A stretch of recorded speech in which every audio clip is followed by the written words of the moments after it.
Today's guest is a future-ready mindset author and speaker. He's a former Microsoft leader on a mission to save 1 million working lives from the comfort zone. He helps leaders and teams build the future-ready mindset to turn unpredictable change into explosive growth. We already know the ultimate answer is 42. And today we're going to find out from Allister Frost what the ultimate question we should be asking in our business is.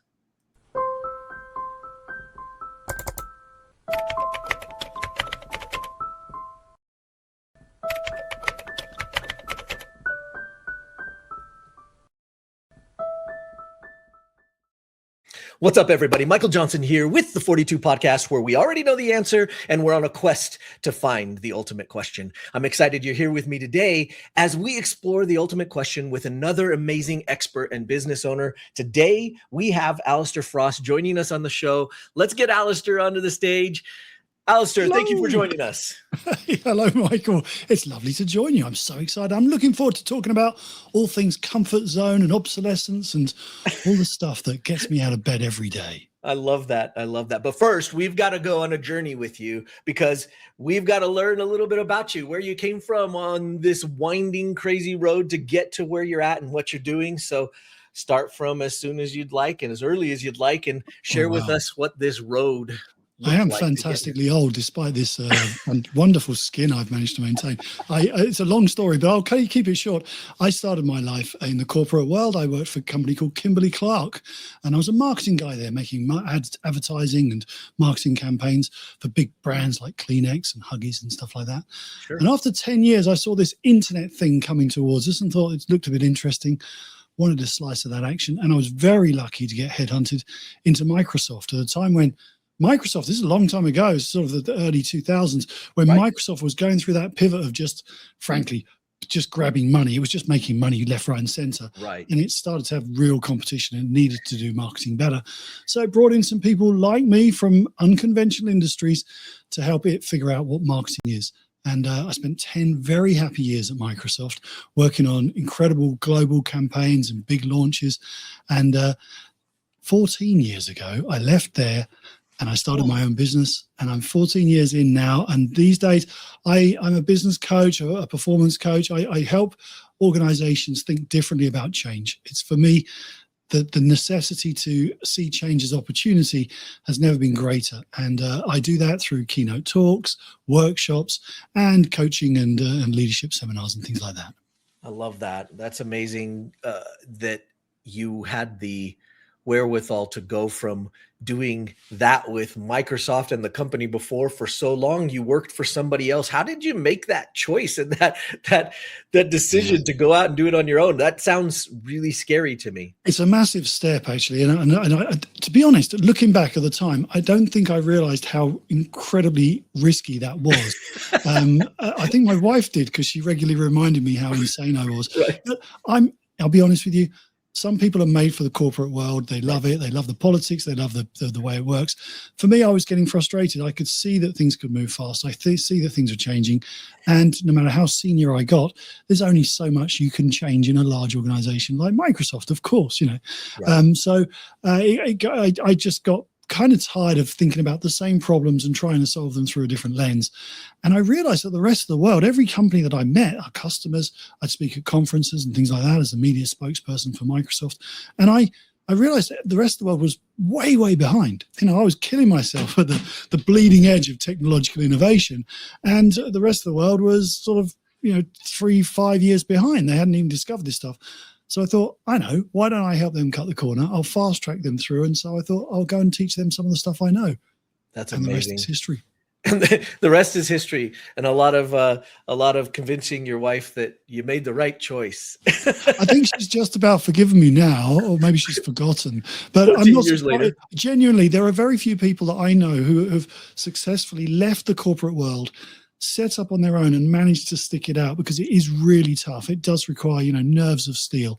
Right. And so I'm not surprised that a lot of people leave, think, oh, I'm going to set up on my own, and, actually bounce back to the predictability and the safety of a salary in an organization. I don't think one is better than the other. I just think they're different approaches to life. I have found where I am happiest, running my own business. Right. And I'm delighted that I also got to experience 20 years in the corporate world too. Yeah, for sure. You got to see both sides and know exactly what you're not missing from either. And I still get a taste of it, because when I go in to give a keynote talk for a company conference, or I'm doing some workshops, for example, I get to see, for a snapshot of the politics, all of the stuff that's going on and the issues. And I love that, because it snaps me back into that corporate world, but I can also then go home at the end of the day and not get too embedded into it. It's sort of like having grandchildren, you know? Yeah, I suppose it is. Yeah. Hey, that's a lot of fun, and I'm going home. Good night. Good luck with that. That's awesome. Well, tell me a little bit more, dig in a little bit more to the business. I mentioned in the intro, you help future ready mindset. Talk to me a little bit about what your company does and what you talk about, and let's get into the weeds of that just a little bit. People know what you do. Future ready mindset, they're three words, or I'm never quite sure if it's three or two, because I hyphenate future ready. Whether I should, I don't know. But you can make up your own rules in this life, I discovered. So three words, I smashed them together probably about 5 years ago. And it's really taken off. And a lot of other people are talking about something similar to this. But my initial idea was that we need to have a mindset that we feel like we're partially ready for the future. You're never perfectly ready, and you're also not future proofing. That was something I was pushing back at when I first came up with this notion of we future proof that process or that system or that tool. And I profoundly disagree that that's possible. The idea that you future proof something means it's kind of done and dusted. It's ready for the future. That it will serve us forevermore. Of course, nothing is future proofed. Nothing is. And so this just change in language to future ready is this idea that you're in a continuous cycle. We all have to be there now of looking at what we do, recognizing that everything we know could be done better. Let's be honest, because that's how fast the world moves now. And then it's on us then to say, well, what should I improve today? What is the most important thing I should improve next? Rather than, let's be frank, what a lot of us, myself included at times, do is we rest on our laurels. We like our comfort zone, the familiarity of a well-proven process or system. And we sort of think, it's okay. We'll just keep that thing going. I don't think that's a survivable mindset for today. So it's trying to give people something beyond growth mindset, which is you can learn and grow forevermore, but actually there's a purpose to it. Is frankly, you want to be indispensable for, well, let's say at least another year. That's realistic time frame, in the workforce. You want to be useful and indispensable. So here's a way that you could start to do that today. I love that. And such a cool space to be in. And I think a lot of people forget about you work specifically with corporations, or do you also work with individuals? And what's the sweet spot there? You do both? I tend to work with corporations. I will work with leadership teams, so I might have sort of individual coaching with leaders. But typically, what I'm doing is I'm most often the entry point is there'll be a company conference, an annual event, or something like that, and they'll wheel me out onto the stage as the guest speaker. I'll do a turn. I'll make them laugh. I'll make them think, and I'll hopefully change some of the ideas that they had in their mind that were holding them back, and leave them feeling, okay, I have agency. I can bring change to my role. I'm not a victim to change. I am the creator of change. And so they go away with what I hope is a very practical handbook, a guidebook of a simple framework. It's called the Frost framework, predictably after my surname, that will allow them to start putting it into practice straight away. I love that. Okay, well, we're on to the moment everybody's been waiting for. Of course, we're going to get into the ultimate question. You've had some time to prepare and think about it. I like to let everybody in the audience know, in case they're new, I'm not throwing you under the bus and making you decide right now. And I'm glad you did, Michael, because this is a really hard question. So I have given it some thought. I love it. So before we get to today's ultimate questions, a quick note from Business Choreography. One of the biggest mistakes I see experts make is treating every webinar, workshop, or live training like a brand new project. They rebuild the page, rewrite the emails, rework the follow-up, then wonder why events feel exhausting.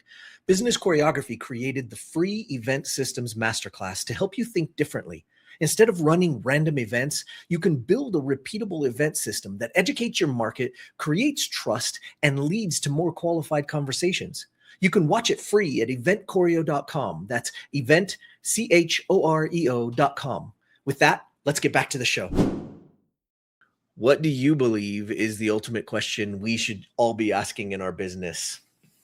Because I think the most dangerous thing any of us can do is sort of rest on our laurels, feel good in our comfort zone and think, okay, I'm doing fine when the world around us is changing. My question would be, what are you doing at work today that will make you look embarrassingly out of date in 12 months' time?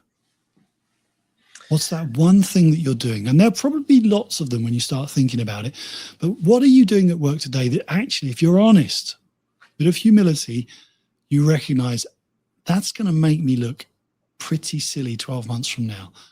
It's a question designed to force people to think about the time frame of 12 months is, it's, 12 is a pretty decent amount of time. A lot will change in 12 months if you're honest. Absolutely. So what is it that you're protecting, that you're doing, that routine, process or system or tool, whatever it is, yeah, that you're going to be embarrassed about? Because that's the sort of I put that word embarrassingly out of date in there because it is when you've got an emotional thing to focus on, you're more likely to take on the challenge when you realize actually that's going to leave me behind. Someone will have overtaken me, my competitors, whatever. So embarrassingly out of date in 12 months' time. And most people, if we sit down and think about it, there's an awful lot, if we're truthful. Yeah. Well, and you can look back at your history. And I remember getting onto the internet the first time and thinking, okay, why are my, college teachers making me get on this dial-up, get on to check an email. Nobody knows my email and nobody's sending me anything. But like I look back at that and the tech in those days, and you look at that, and I'm sure the people that built the dial-up modem are looking at that going, oh, that's embarrassing. Why did we do that? Well, I don't know if see, the thing is, it's never embarrassing. If it's the best in class, it's the best you could do at the time. What you don't want to be doing is still doing that. If you're still using a dial-up modem today, yeah, then you've lost the plot. Right. If you had a modem and that was the best you could access or you could afford, that was all you had, that's absolutely fine. Right. And also, to be clear, this isn't always it's actually rarely about technology. Sometimes it's a technological thing that you do, a process, but often it's just a way of thinking, a way of behaving, a way of living your life.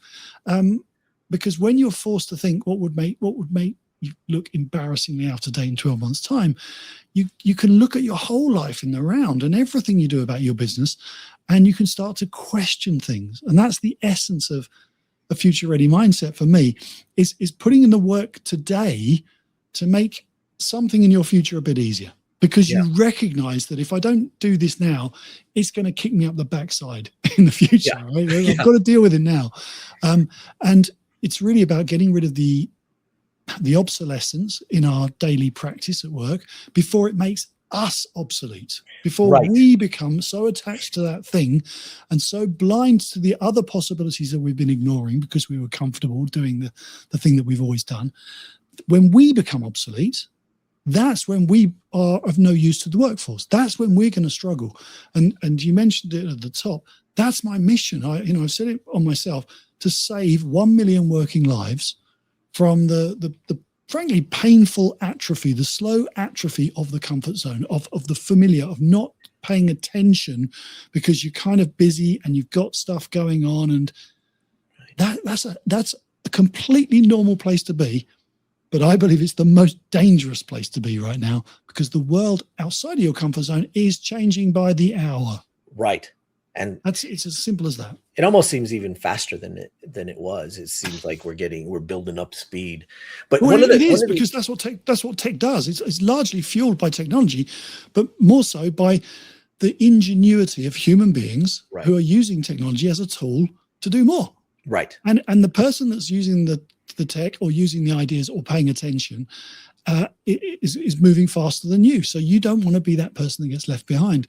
And, I'm in my 50s now, and a lot of the people that I'm really trying to reach, they used to be sort of in their 50s, 40s and 50s themselves, right? It's like I could see they were sort of at that point in their career where they didn't really want to learn anything new. They were quite good at what they did. They were senior and it was okay. Right. But now I find myself talking to 30-year-olds with the same sort of problem, because they're looking at the 20-year-olds who are coming in and saying, I don't get these kids. What are they doing? How the heck are they doing stuff so quickly and in this way? And so it's a challenge for all of us that we never had to deal with. And I invite everybody to think very carefully about what they're doing at work today that will make them look embarrassingly out of date in 12 months' time.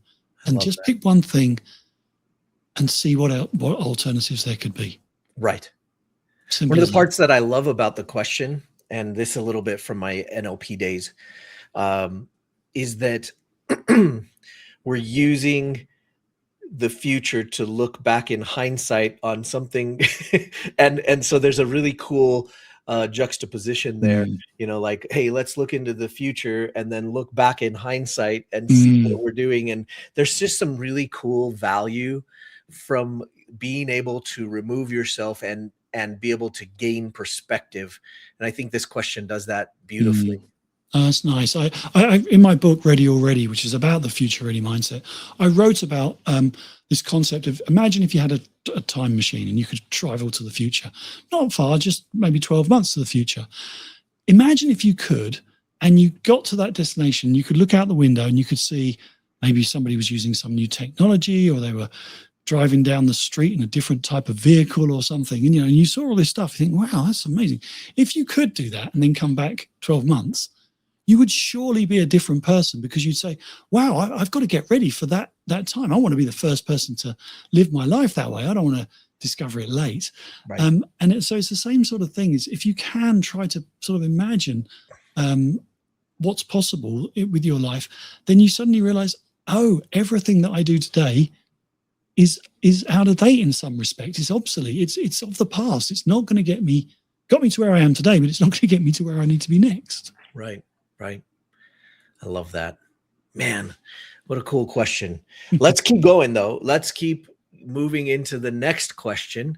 Okay. And you had some time to prepare for this one. This is a little more philosophical. So what do you believe is the ultimate question we should be asking in our life? For life.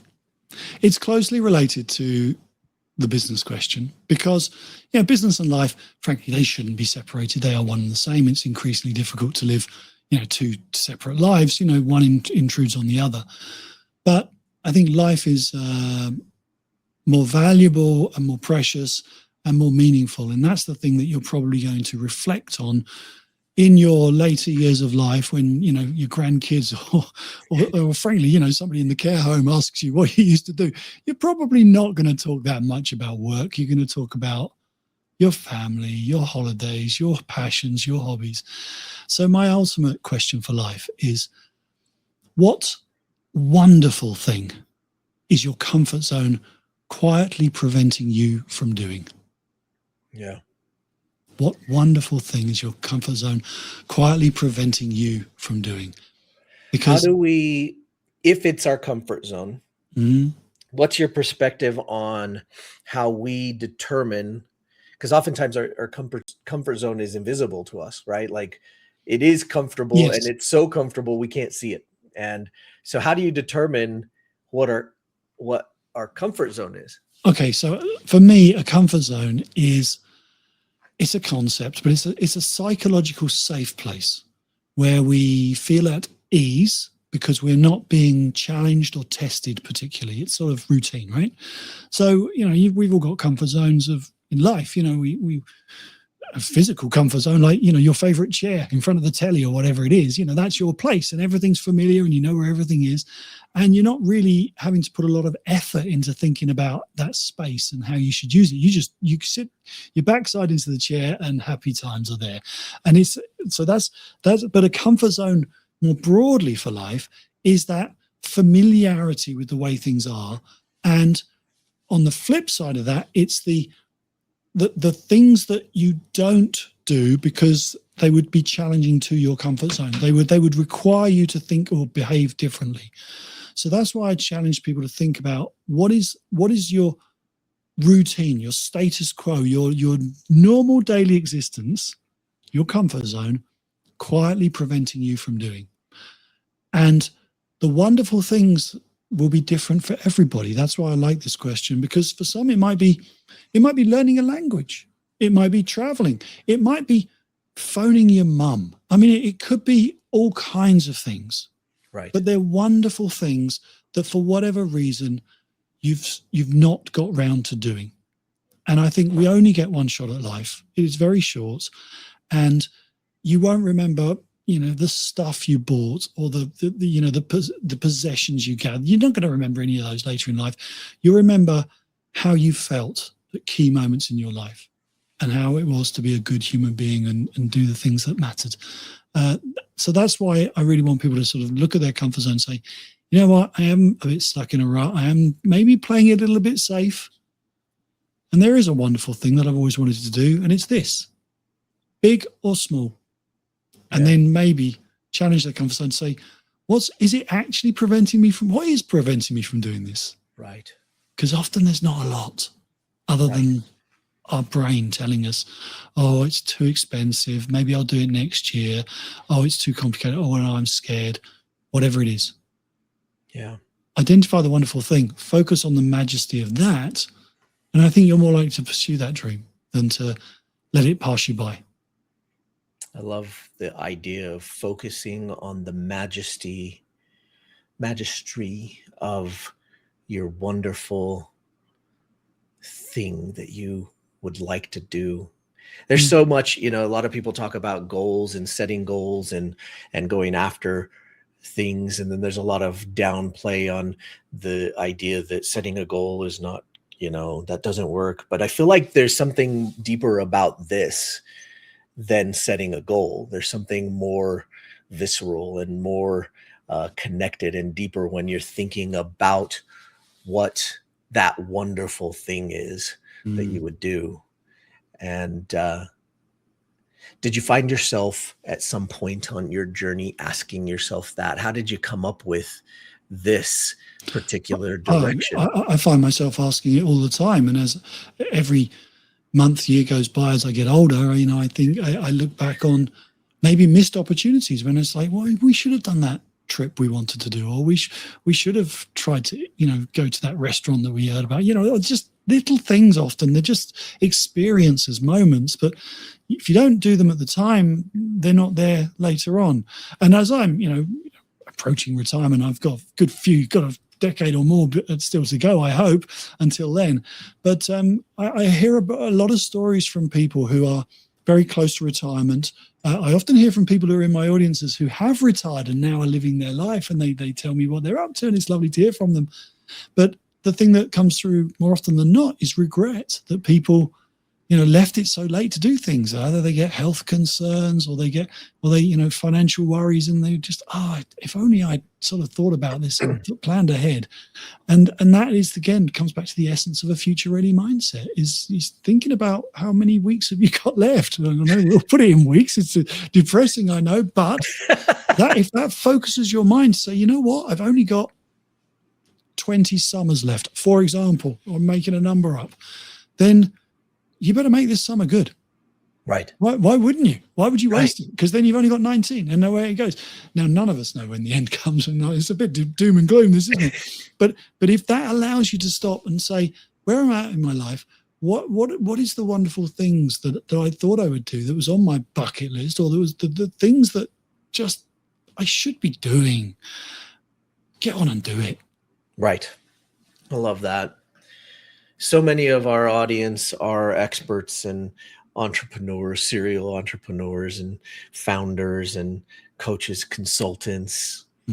So many of you out there are running your own business. And I think it's easy to get into this mode when you're an entrepreneur, and that the deadline drives you. And you don't always want to be that way. And it's always great to set up systems and create things that allow you not to be that way. But the truth of the matter is if you've been an entrepreneur for any period of time, you're going to run into these moments that, for 3 weeks that you had to do this thing. and on the last week you're like, I'm going to get it done, and then you pound it out and you get it done. And I feel like there's a great connection and element of this question that and how you just phrased it, like if you have 20 summers left, like if you know how many weeks you have left, all of a sudden it kind of puts that little bit of a deadline that I think so many entrepreneurs are inevitably met with to get things done, and it kind of puts it in front of you, so you go, well, it's time to get that done. It's time to do that thing. So I love the question, guys. As usual, I want you to pause the video. I mean, that's the great part about this podcast, is you can pause the video and you can go back and listen to it. I'd really encourage you to pause and think about both of these questions, figure out your answer. Both Allister and I would love to see in the comments what your answer was. Like, what came to mind when you answered this question, and tell us about it. I'd love to hear about it. And I'm sure Allister will keep an eye on it as well. And we'll look at it. We read all of the comments and we check it out. We want to see how this made you think differently, and how it opened your mind, and what perspective you have on it, or what question you might have about these questions. And we'd love to see it. So comment below and let us know. If you haven't already, give us a like and subscribe, or all that typical Yeah, stuff. the other tip I'd share is one of the things I'm really big on is if you're going to have ideas, if you want to think differently, you've got to go to the place where you have your best ideas. So for me, it's going for a run, or going for a walk, or having a shower, or stuff like that. It's probably not sat on my desk racking my brains, because nothing comes there. So these are great questions to take on a walk, for example, and just go to somewhere, happy place, and just forget about other stuff, and just allow yourself to noodle over this thought of the wonderful things that you love to do. And I think you'll find you have more expansive ideas if you try and do that in a quiet space that you really love. Sure. That's how I get my best results. I totally agree.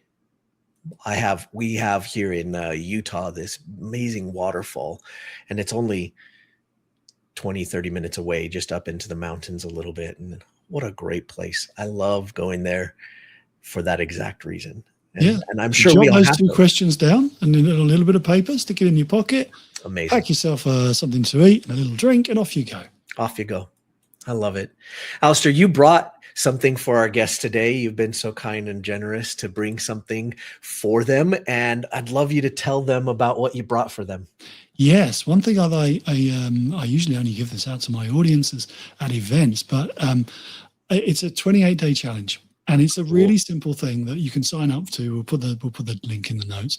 And what all it will do is I will send you an email once a week for 4 weeks, 28 days, with a little challenge. So as soon as you sign up, you'll get the first email. And basically, it will take you through the first part of my process, the Frost framework, to become more future ready. And in that time, it will just give you little questions, little things to think about for the week. And it's really simple, it's fun, but it will certainly get you to start thinking about your life, reflecting on what matters to you, and starting to realize how important your work is. So you really want to keep going, but also then start to identify some of those things that are obsolete that maybe you should be doing differently. That's awesome. Thank you so much for your generosity and bringing that for everyone. Guys, go get that. It's going to be in the link in the description below. It'll be very clear for you to see. So go click on that and go get it. Allister has put that together for you and created it with a lot of blood, sweat, and tears, which is clearly obvious. So go and take advantage of that using the link below.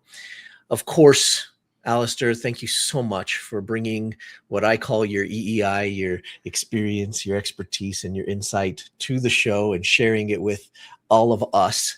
And I'm just grateful that you were willing to come and share your journey and your wisdom with us. For all of you guys out there, make sure you go and contemplate those questions. We'd love to hear from you, and let us know what your thoughts are. Of course, until next time, 42 is the answer. Keep searching for the ultimate question. And remember, don't panic. We'll see you guys next time. Take care.